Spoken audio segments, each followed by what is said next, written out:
Alright, so it's going to be a quick update on the CanCoat Cquartz Lite. Um, I guess you could put a battle going on. So this car is dirty. It drizzled a little bit. Look, I even have a bird dropping on there. So we're just going to rinse it off right now, and then I'll just go ahead and wash it. We'll see how the water behavior changes at all. But we'll see how it rinses clean. So they're holding up pretty well at a little over 5 months.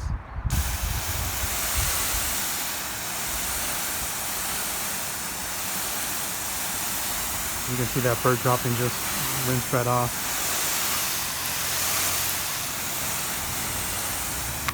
So there's a lot of dirt still on here. You can kind of see that CanCoat's hanging in there pretty well. Let me go on the other side and rinse this from this side here.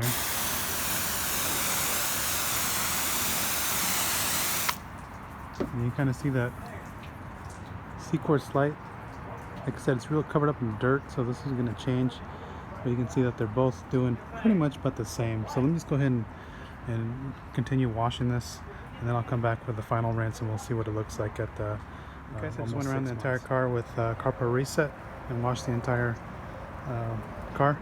And one thing I want to mention is we have the fires here in Southern California, so we got a lot of ash and debris in the air, and so that's masking a lot of the properties of any protection really.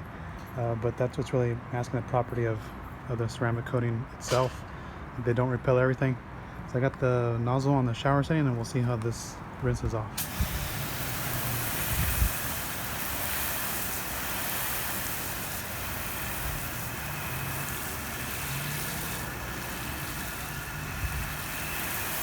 Let me get all that soap residue off.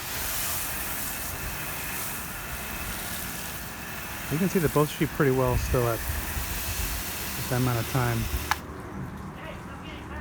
We do that. Let me find the other setting here for the nozzle.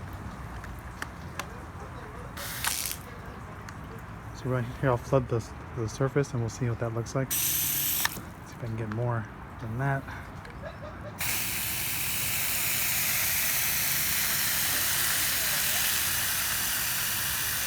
You can kind of see what the sheeting rate is of CanCoat. So it's a little slower, but again, I'm on a flat roof.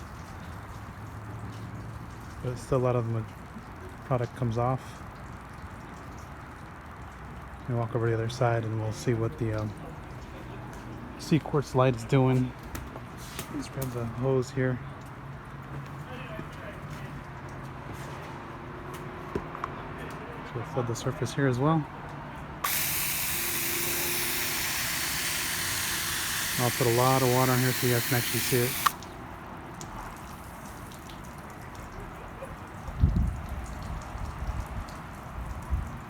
So again, they both sheet pretty well. Let me get the mist setting on here. You guys can actually see the beanies. Let me find that. Find it right on the spot. So we'll go ahead and do that. You can see it's still beating pretty well.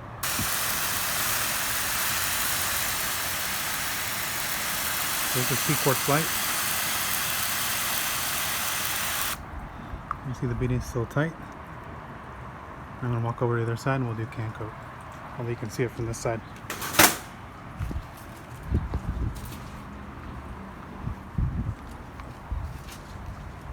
You can see the beading here from CanCoat. Still pretty tight, still doing its thing as well. Like I did on the mist setting. Depends on how I hold the nozzle.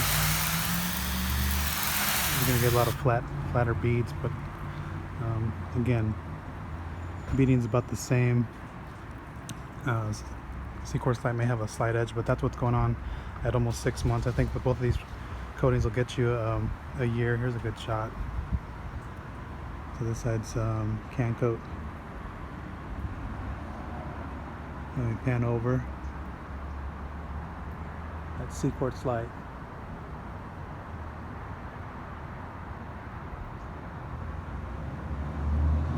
So again, they're holding up pretty well.